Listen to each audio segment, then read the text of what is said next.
KBS 빅데이터 분석을 통해 선정한 지난 한 주간 네이버에서 가장 많이 본 뉴스입니다.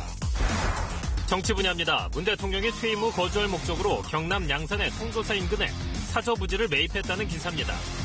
청와대는 당초 기존 자택을 계속 쓰려고 했지만 경호상의 문제로 옮길 수밖에 없었다고 설명했습니다. 경제 분야에선 로또 복권 당첨금에 관한 기사입니다. 지난해 6월 추첨한 로또 복권 1등 당첨금 48억 원의 주인이 지급기한까지 나타나지 않아 당첨금 전액이 국고로 귀속됐습니다. 지급기한은 추첨일로부터 1년입니다. 생활 분야입니다. 더워지는 날씨에 국내 한 대형 유통업체가 일회용 마스크 2천만 장을 확보해 시중가보다 저렴하게 판매에 나섰다는 기사입니다. IT 분야에선 왕년의 국민 SNS 싸이월드가 경영난으로 최종 폐업했다는 기사입니다.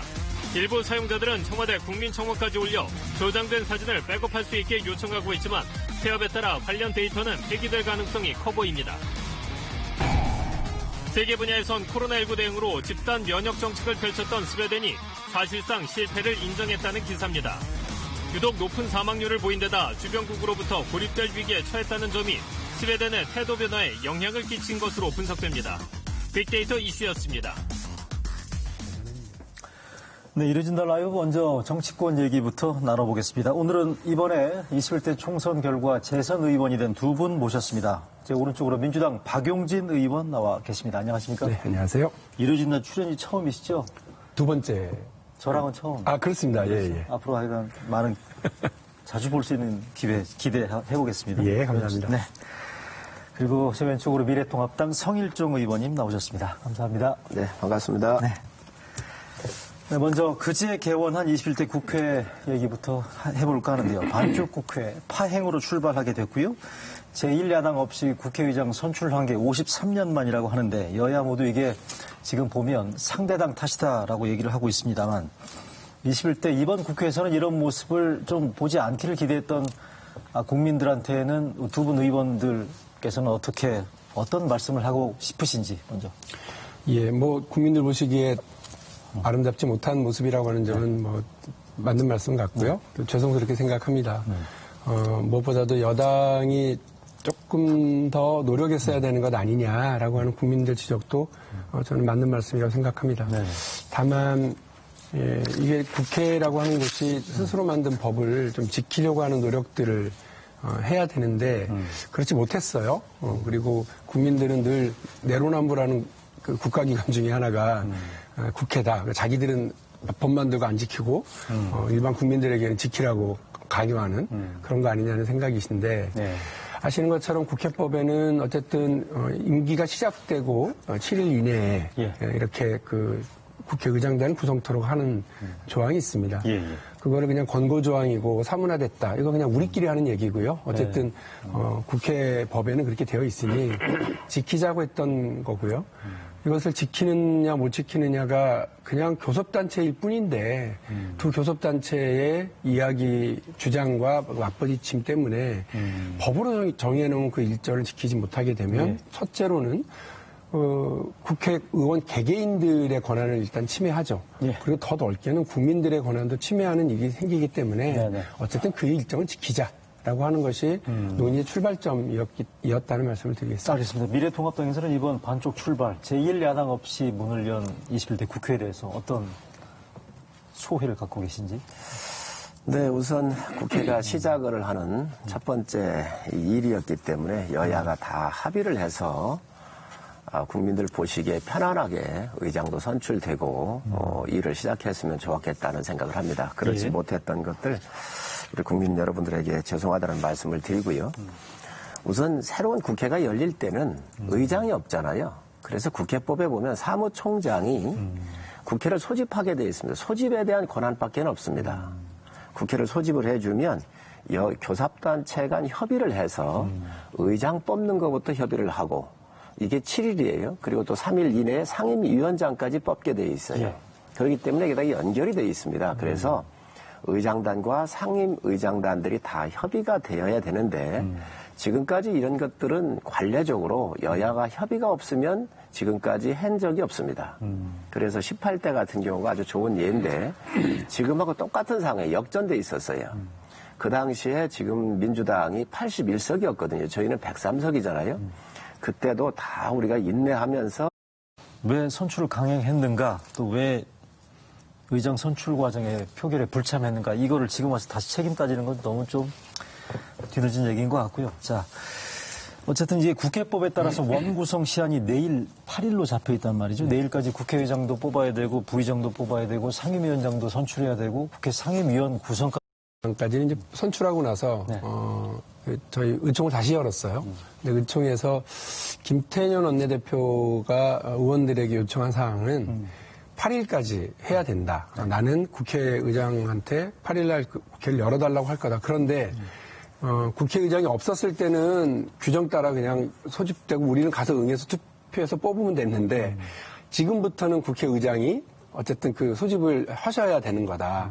그래서 협상 대상이 한 번 더 늘었다. 우리 출신이긴 하지만 네. 야당 원내대표와 국회의장까지 지금 생긴 거니까 네. 협상에 대한 뭐 권한을 일체의 권한을 저한테 위임해 주시면 고맙겠다. 오케이 그렇게 하세요. 근데 저는 무슨 느낌이었느냐면 제가 사실은 이거 우리 6월 5일날 강행할 거예요 라고 할 때 외부의 기자들이나 다른 분들한테 뭐라고 말씀을 드렸느냐면 177석이라고 하는 그냥 칼에 칼집을 두드리는 겁니다. 협상용일 거예요. 이렇게 얘기를 했는데 실제로 뽑더라고요. 근데 한번 이렇게 뽑았으니까 이제는 정말 여유 있게 야당하고 협의해서 갔으면 하는 바람이 저도 있고요. 시간을 두고. 예, 그날 이제 뉘앙스는 네. 저 혼자 그렇게 해석하는지 모르겠습니다만 김태년 원내대표도 급하게 막 일을 처리해서 몰고 갈 생각은 없을 것 같아요. 다만 야당에서도 거기에 좀 맞게 얘기를 해주시면 사실은 국회의 그 상임위 하더라도 누가 먼저 어디를 가져가고 그다음 어디를 가져가고 서로 이렇게 하나씩 시소 게임 하듯이 하나씩 네네. 가져가면 되거든요. 네네. 근데 일괄해서나 이만큼 가져갈 거야. 일괄해서 이만큼 가져갈 거야. 이렇게 하면 협상이 어려울 텐데 네네. 주호영 원내대표와 그 김성원 수석 부대표 네네. 이렇게 미래통합당의 그 네네. 협상 라인들이 네. 좀 이렇게 지혜롭게 같이 협의를 해주셨으면 좋겠습니다. 자, 그럼 제가 오늘 볼 때는 여당이 좀 넉넉했으면 좋겠어요. 의석도 180석이 넘고 또 가진 자가 양보하는 거잖아요. 있는 사람이 없는 사람에 대한 배려, 또 기부 이런 것들을 우리가 하고 있지 않습니까? 예, 예. 민주당은 늘 소수의 약자 이야기를 해왔거든요. 지금 이 국회도 53년 이후로 야당을 늘 배려했습니다. 힘없는 야당, 소수의 야당을 배려해왔던 이 아름다운 전통이 있어요. 그렇기 때문에 여야가 합의가 안 되면 그동안 국회를 안 열었던 거죠. 예, 예. 그래서 뭐 80이 걸리고 또 그 이상도 걸리고 이랬었는데 예, 예. 이번 같은 경우야 특히 여당의 힘이 아주 비대해져 있고 예. 강력한 여당한테 국민이 이 힘을 주었는데 야당에 대한 배려를 좀 했으면 좋겠어요. 소수에 대한 배려. 이거 되면 지금 어떤 문제도 국회에 난관이 없습니다. 바로 다 해결될 수 있습니다. 단지 이제 법사위원회 위원장 자리 때문에 그러는 건데 예, 예.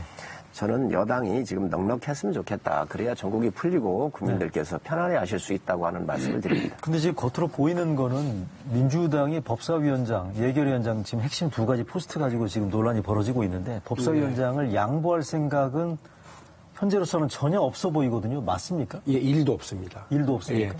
그 혹시 기억하시는지 모르겠는데 제가 국회에서 잘 안 울어요. 그런데 한번 진짜 뭐 너무 속이 상해서 그 공개적으로 한번 딱 그런 적이 있었는데 유치원 3법이 작년에. 그 길었던 패스트트랙 기간 다 넘기고 330일 넘겨서 이제 왔는데 아니 본회의에서 이거를 무슨 필리버스터를 붙잡겠다고 나경원 그때 원내대표가 행위를 한 거예요. 기가 막히고 코가 막히더라고요. 어떻게 이렇게 선거법 발목을 잡을 수가 있나. 관련해서 앞에 고리를 건 게 유치원 3법이었죠. 같이 걸었어요. 그래서 제가 뭐라고 그랬냐면 아니 어떻게 이런 분들이 국회에 있을 수가 있냐. 법이 다 정해놓은 걸 다 했는데도 그 긴 기간을 넘겼는데도 처리 안 하겠다. 표결 안 하겠다고 이렇게 발목을 잡냐. 국민 여러분 180석만 넘겨주세요. 이제 공개적으로 그때 마이크 잡고 했던 얘기예요. 기억납니다. 예. 근데 이게 지금 국민들이 진짜로 그렇게 만들어줬어요. 그러면 해야 할 일은 따박따박 좀 하라는 거라고 저는 봅니다.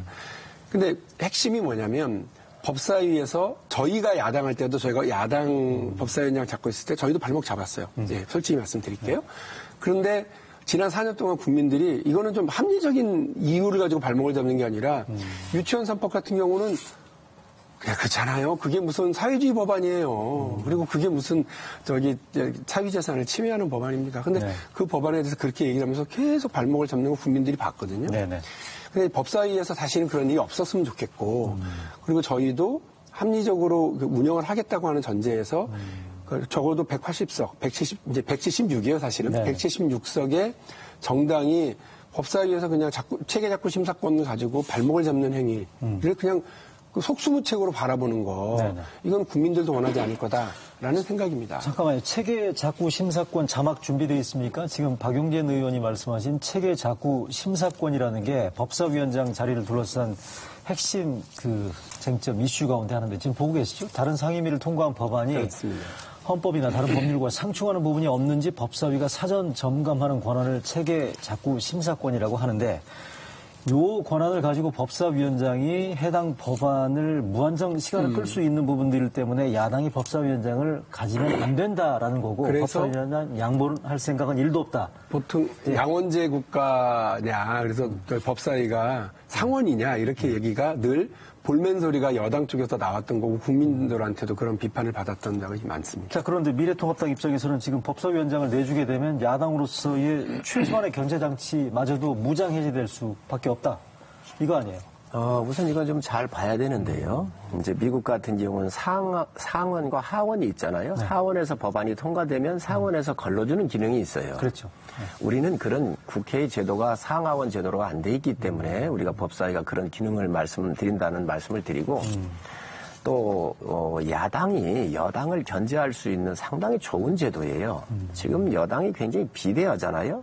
힘으로 하잖아요. 그렇기 때문에 이런 야당이 의회에 있어서 야당이 여당을 견제할 수 있는 좋은 제도는 살려주는 게 좋습니다. 그래서 17대 이후로 항상 거대 여당이 소수의 야당한테 늘 이 자리를 양보해왔던 것이지요. 네네. 우리가 이걸 봐야 되고 체계작구 심사권이라고 하는 것은 지금 현재 우리의 그 여러 상임위가 있는데 이 상임위에서 법안이 통과돼가 오면 이 법안들이 마지막 이제 그 법사위를 가가지고 우리 헌법의 체계나 또 법률 체계에서 이상이 없는지 네. 국회의원들이 보는 것이고 네.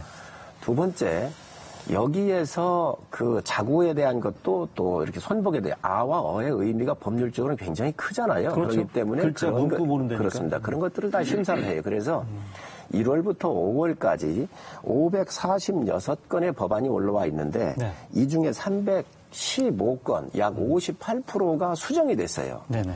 그러니까 법사위가 굉장히 중요하다는 거예요. 이 데이터상으로도. 그런데 이 체계작구 심사권을 없애자는 거잖아요. 네. 또 없애지 않으면 법사위원장을 여당이 가져가겠다는 거예요. 둘 중에 하나를 하자는 거예요. 그리고 네네. 체계작구 심사권을 없애게 돼버리면은 이게 중요하니까 국회의장 직속으로 국회 직원들이 검토하겠다는 거잖아요. 그러면 일하는 국회를 만들자고 하면서 국회의원들한테 일하지 말자는 거잖아요. 그래서 이거는 맞지 않다. 그리고 이게 굉장히 중요합니다. 그리고 여당도 제가 볼 때는 네. 국민들 편하게 해야 되는 게 또 여당의 의무이기 때문에 야당이 이런 기능을 하면서 예를 들면 옛날에 발목 잡았다든지 뭐 여러 가지 그런 기능들이 있을 거예요. 이제 우리 민주적인 성숙도가 높아졌기 때문에 발목 잡는 것을 국민들이 판단하실 수 있습니다. 그래서 그게 꼭 그렇게 갈 수만도 없는 부분들이 있기 때문에 저는 원활한 국회의 정상화를 위해서 기존에 해왔었던 그 관행대로 이 아름다운 멋진 이 전통대로 여당이 양보하는 게 맞다고 생각을 합니다. 아름다운 전통이라고 얘기하셨지만 바로 직전 20대 국회에 법사위원장은 여당이 했습니다. 김선동 의원이 하셨죠. 네네. 그러니까 지금 잘못 알고 계시고요. 그 후반기에도 여당 의원이 하셨죠. 여상규 의원이 이제 이어서 그 당에서 계속 하셨어요. 근데 이거를 그냥 이렇게 무조건 뭐 야당이 맡았었다 이렇게 얘기하시는 건 이미 그 당시 새누리당에 의해서 깨진 거라고 하는 거 말씀을 드리고요. 여당 견제라고 얘기를 하시지만 그 여당 견제를 법사위에서만 하십니까? 그렇지 않잖아요. 그러니까 사실은 우리 정치라고 하는 게 국민을 상대로 하는 거예요. 그러니까 거기서 체계작구 심사권을 가지고서 법사위에서 여당을 견제하겠다고 하는 건 사실은 말이 안 됩니다. 전반적으로 우리 의원님들이, 야당 의원님들이 합리적인 주장과 논의를 하시면 된다고 보고요. 자, 여당 박용진 의원님 말씀에 좀 반론이 있습니다. 20대에 이제 그 법사위원장을 여당이 가져왔다 그러는데 20대 국회의 결과를 보니까 123석이 민주당이었어요. 23, 22였죠. 예, 그 다음에 이제 저희 당이 122, 한 석이 저희가 적었어요. 그래서 지금 민주당에서 국회의장과 법사위원장을 요구를 한 거예요. 그런데 원래 이 두 가지 중에서 여당이 되게 의장을 하잖아요. 그래서 더 아주 볼륨이 큰 의장을 민주당한테 양보를 하고 법사위원장을 저희한테 가져온 겁니다. 알겠습니다. 그런 선례가 있어요. 이게 법사위원장 하나만 가지고 제가 합의했던 게 드리고 싶은 아니고. 말씀은 너무 길게 예. 얘기하실 필요 없고요. 그랬다고요. 여당이 법사위원장을 하신 적이 있다고요. 정확하게 알고 계시다 없다고 네, 얘기하시길래. 자, 여야 간에 지금 이렇게 팽팽한 입장이고요. 여당 입장에서도 법사위원장을 양보할 생각이 방금 박용진 의원 말씀대로 1도 없다라는 거고, 야당에서는 반드시 법사위원장을 가져와야 된다고 얘기를 하고 계시는데, 저희도 일도 없습니다. 네, 오늘 오후 5시에 예정돼 있는 국회의장 주재의 원내 대표 지금 회동이 있습니다만, 여기서도 지금 어떤 형태의 타협이 이루어질지 현재로서는 대단히 불투명한 상황이고요. 앞서서 박병석 국회의장이 금요일 날 국회의장 그 원내대표 회동을 앞두고 한 얘기가 있는데, 먼저 그 얘기 잠깐 먼저 들어보실까요? 빠른 시일 내에 합의되지 못하면 의장이 결단하겠습니다. 네, 지금 저희가 금요일 날 한 얘기인데, 빠른 시일 내에 합의가 안 나오면 의장이 결단을 내리겠다라는 얘기인데, 이 얘기는 지금 의장이 상임위원장을 직권으로 배정하겠다는 이런 뜻으로 해석해도 되겠죠? 최악의 경우. 그러면 안 되는 건가요? 네, 저는 지금 법사위 문제 때문에 현일정 의원님하고 의견을 좀 달리하고는 있습니다만, 네네. 어쨌든 국회를 300명 의원들이 다 합의하는, 그러니까 핵심적으로는 교섭단체들 간의 합의가 당연히 전제돼야 된다고 생각을 하고요. 예. 근데 국민들이 그것도 합의 못하냐고 할 경우에 알겠습니다. 어쨌든 국회 전체를 운영을 책임지고 있는 의장으로서는 뭔가 해야 된다, 그 말씀이신 것 같습니다. 네네. 어떻게 보세요? 그래서 저런 사태가 나올 걸 예상했기 때문에 여야 합의에 의해서 의장을 뽑아야 한다라고 야당이 주장했던 겁니다. 이제 여당이 물리적으로 했던, 여당 단독으로 했던 지금 의장이 뽑혔잖아요. 예. 그래서 이게 협상이 안 되면 여당의 상임위를 국회의장이 그냥 지명하게 되어 있습니다. 그렇죠. A 의원은 뭐 상임위원도 지정할 그렇습니다. 상임위에 배정을 하게 되어 있습니다. 얼마나 불행합니까? 네네. 여야가 합의를 해서 전문성도 중시하고 또 시대의 어떤 부분에 더 중요한지를 따져서 예. 원내 대표들이 알아서 상임위를 의원들의 의견을 존중해서 전문성을 고려해서 이렇게 배정을 하게 되어 있는데 네네. 이게 법사위 문제가 해결이 안 되면 시간이 가면 국회의장이 상임위원을 임의적으로 넣게 했다는 거예요. 그랬었을 때 그 피해는 어떤 의원들의 전문성에 이런 거 고려 안 하고 넣을 수도 있습니다. 그렇게 됐을 경우 이 피해가 국민한테 갈 수 있다는 말씀드립니다. 요거는 제가 여당 의원에게 질문을 드려보겠습니다. 김태년 원내대표가 원구성 합의가 안 되면 18개 상임위원장 다 가져갈 수 있다고 얘기했습니다. 요거는 협박용이죠? 협상용이죠? 죄송합니다. 역시 칼집을 두드리는 소리로 제가 들었습니다만, 제가 자신이 없는 게 앞서서도 칼집 두드리는 거예요. 그랬더니 칼을 뽑아서 휘둘러서 김태년 원내대표 스타일에 대해서 제가 좀 오판했나 보다 이런 느낌이 들긴 하는데요. 그거 역시 저는 뭐 어쨌든 불행한 일이라고 생각을 합니다. 얼마든지 저희가 단독 원구성이 가능합니다만 그렇게 가는 것에 국민들은 과하다고 볼 가능성이 있어서 그렇게 가지 않기를 기대하겠습니다. 그렇게 가지 않기를 기대하고 있는 거고요. 그래서 만약에 18개 상임위원장을 여당이 다 가져가겠다고 한다면 미래통합당으로서는 제재할 특별한 방법은 없는 거 아니에요? 저희야 힘이 없지 않습니까? 소수의 야당이고 그저 여당이 하는 거를 바라볼 수밖에 없는데 여당이 지금 행태로 보면 이 힘의 무력 시위를 하는 것 같아요. 이 독선과 오만의 이 거대한 여당의 힘을 가지고 국가를 운영을 하겠다. 그래서 42%에 달하는 국민의 지지를 받았음에도 불구하고 야당을 무시하고 국민을 밟고 간다 그러면 저희야 무슨 힘이 있겠습니까? 저희는 약합니다. 알겠습니다. 지금 송일정 의원께서 여당 독주라고 얘기를 하셨는데 최근에 그 여당의 행보를 놓고 실제로 거대 여당의 독주라는 논란이 벌어지고 있는 것도 사실입니다. 이게 지금 진보 매체에서도 이런 거에 대한 비판 내지는 우려하는 시선들이 있다는 거 잘 알고 계시죠? 네, 그렇습니다. 여당 내에서는 이런 분위기에 대해서 어떤 식의 지금 반응을 보이고 있습니까? 동료 의원들 얘기 들어보시지. 그럼에도 불구하고 아까 지금 말씀하셨는데 이제 국민을 밟고 간다 이렇게 표현하시는데 사실 밟히는 국민이 아니고 지금까지는 저희가 의지는 분명히 했습니다만 국회법에 따라서 그리고 우리가 정해놓은 절차에 따라서 하려는데 그걸 왜 합의하지 않느냐면서 계속 그 야당의 제1야당의 욕심만 얘기하고 계시는 거거든요. 네. 그러니까 그렇게 서로 협의를 해야 되는데 최종적으로 안 되면 정해진 절차대로 갈 수밖에 없다라고 하는 거는 저희가 확인한 기본 자세예요. 네. 그거 계속 붙잡혀가지고 뭐 몇십 일을 몇백 일을 해야 될 일을 못하고 하는 거는 다시는 국민들에게 보여드리고 싶지는 않습니다. 저는 우리 박용진 의원님이 합리적이신 분인데 제1야당이 욕심이라고 그러는데 그러면 17대부터 지금까지 또 53년 만에 이러한 단독 의장이 만들어졌는데 그러면 지금 민주당이 야당이었었을 때 이렇게 주장해오고 또 이런 것을 다 이루었었을 때 그러면 그것들을 다 뒤집어야 돼요. 네네. 야당의 욕심으로 다 끌어왔다고 하는 그런 논리가 또 성립되는데 그렇게 되지 않기를 바라고요. 욕심이 아니라 지금 이 관례와 법대로 원칙대로 해주면 되는 겁니다. 그래서 저는 여당이 너무 과한 욕심을 부리고 있다. 지금 저는 그렇게 생각을 하고 있습니다. 왜 이렇게 법사위원장을 고집할까? 네네. 지금 제가 볼 때는 여러 공수처라든지 이런 후속 법안을 빨리 처리를 해야 되겠다라고 하는 조급함의 발로라고 생각을 합니다. 그래서 그것보다는 좀 긴 호흡을 가지고 야당에게 협치 하잖아요. 대통령께서 얼마 전에 청와대로 우리 원내대표를 부르셔가지고 식사를 하시면서 협치해달라고 요청을 하셨잖아요. 그러니까 17대부터 내려왔었던 이런 전례에 비추어 가지고 여당이 법사위원장을 야당한테 양보를 하면 추경이 됐던 그 어떤 협조도 많이 받으실 수 있다고 생각을 합니다. 네네. 자, 여당 얘기, 국회 얘기는 이 정도로 해보고요. 지금 야당 얘기를 이번에는 좀 해보겠습니다. 미래통합당 김종인 비대위원장의 리더십을 좀 잠깐 얘기를 나눠볼까 하겠는데요. 관련해서 어제 장제원 의원이 본인의 페이스북에 올렸던 내용 잠깐 올려보시겠습니까? 네. 장제원 의원이 최근에 김종인 비대위원장에 대해서 비판적인 의견들을 잇따라 개진하고 있습니다만 어제는 또 이렇게 글을 띄워놨네요. 김종인 비대위원장 취임 후에 화려한 잔치에 먹을 게 없었고 지지층에는 상처, 상대 진영에는 먹잇감을 준 일주일이었다. 당의 마이크를 완전히 독점했고 보수의 부정이 개혁과 변화일 수는 없을 것이다. 라는 이런 얘기가 있었는데 당내에서 지금 김종인 비대위원장의 리더십에 대해서 실제로 이렇게 나름대로 의미 있는 반발 부분들이 형성돼 있습니까? 아니면 일부에 국한돼 있는 건지?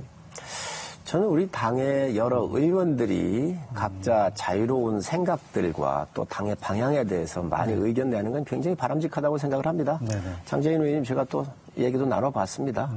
그리고 또 우리 비대위원장께서 오셔서 많은 당의 변화, 시대 변화가 지금 급격하게 이루어지고 있잖아요. 그러나 우리 보수가 갖고 있는 책임과 배려, 공동체에 대한 헌신, 그리고 각각 개인의 자유나 또 상상력에 대한 존중 이런 부분들에 대해서는 우리 당이 버리는 가치가 아니잖아요. 그래서 지금 김종인 대표님 오셔가지고 하시는 일들이 시대가 상당히 빠르게 변화하고 있으니 이념에 매몰되지 말고 이러한 기본적 가치는 우리가 갖고 있으니까 새로운 변화상에 우리가 적응을 할 수 있도록 좀 바꿔보자라고 하는 의미로 이해하시면 될 듯합니다. 저게 지금 미래통합당 안에서의 의미 있는 나름의 반발로까지 아직은 확산되는 모양은 아닌 거잖아요. 지금 성일적 의원님 말씀에 따르면. 박용진 의원께서는 예전에 김종인 비대위원장이 민주당에 계실 때 비서실장을 네, 그랬습니다. 역임했다는 거 시청자분들 오늘 지금 새로 처음 듣는 분들도 꽤 있으실 것 같은데. 2016년 아마 그때였을 겁니다. 총선 때였죠. 제가 당선되고 나서 요청을 하셔서. 제가 그랬죠.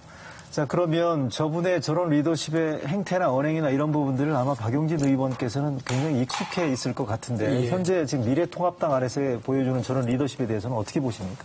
김종인 비대위원장께서 미래통합당의 비대위원장을 맡기 위해서 뭐 이렇게 본인이 생각을 변화시킨 건 일도 없잖아요, 그 역시. 그러니까 뭐 재임 기간과 관련해서도 나는 3, 4개월 정도 관리형 할 생각 없으니까 자꾸 찾아오지 말으라고 그랬는데 자꾸 찾아와서 일렬로 바꿔서 모셔간 거 아닙니까? 미래통합당에서. 예, 그러니까 저분의 그 생각은 저는 일관되다고 봐요. 그러니까 저분의 생각이 일관되기 때문에 급한 쪽에서 찾아와서 그분의 생각과 그분의 리더십을 이렇게 차입해가는 그런 과정들이 정치권에들이 있었는데요. 그래서 장제원 의원이나 또는 반발하려고 하는 의원들도 김종인 대표의 생각이 달라졌다. 이렇게가 아니고 역시나 들어와서 보니 우리랑 생각이 다른가 보다. 이렇게 지금 반발하고 계신 것 같은데 어쨌든 스스로 개혁하거나 스스로 이 상황을 좀 넘어서지 못한 상황에서 네네. 외부 인사를 모셔온 것 아니겠습니까? 그러니까 일정하게 저런 뭐 반발과 내부 뭐 이견 같은 건 뭐 있을 수밖에 없겠죠. 네네. 그러니까 뭐 의미 있는 충격파로 작용할 가능성은 있다고 보세요? 어떻습니까? 이게 정치는 늘 중도로의 확장 싸움 아니겠습니까? 예, 그런데 예. 김종인 대표가 네네. 저희 당에 있을 때에도 그리고 혼자 그냥 야인 시절에도 그래 왔으니까. 일정한 뭐 본인의 주장과 그런 자장의 이 폭이 있었습니다. 그런 네네. 것들을 이번에도 하려고 그러는데 저희 늘 경계해야죠. 이제 저희는 제가 비서실장으로 뭐 당대표로 모시고 있었습니다만 예, 예. 이제는 그 중도 확장의 역할을 하려고 하시는데 혹시나 그쪽에서 먼저 얘기하는 것을 우리가 먼저 해버리거나 알겠습니다. 그러니까 자기 혁신을 더 열심히 하거나 그렇게 해서 중도 확장에서 저희가 밀리지는 말아야죠. 하나 더 지금 김종인 이제 우리 박 의원님이 중도 확장 얘기를 하셨는데 각 당이 다 고민하는 부분이지요. 그럼요. 그래서 우리가 경제 규모가 커지고 급격한 여러 산업사의 변화를 겪다가 보니까 사실 김종인 대표께서 얘기하셨던 경제 민주화라고는 이 화두를 가지고 정강 정책을 전에 바꾼 적도 있습니다. 예.